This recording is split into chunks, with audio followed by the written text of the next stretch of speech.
Amen.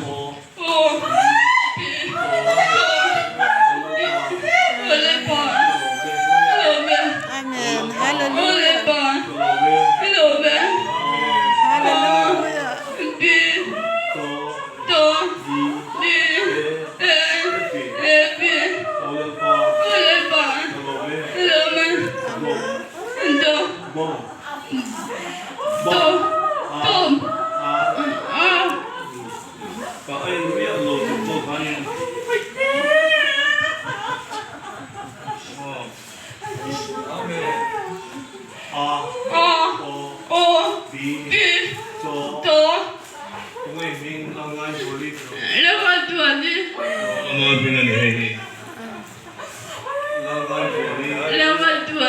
Amen.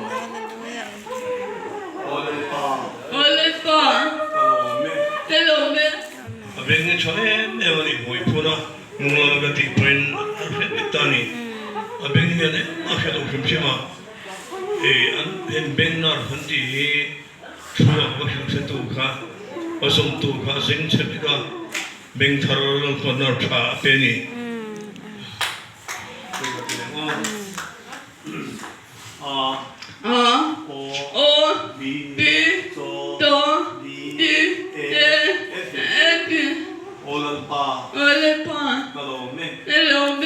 Amen. Hallelujah.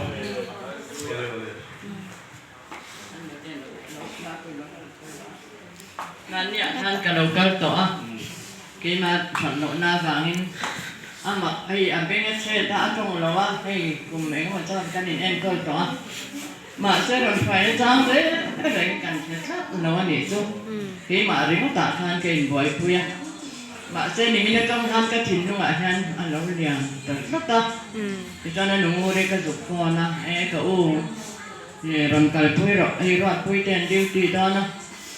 Kalau dia tiada netnya, tujuan kan rontan terum rumah.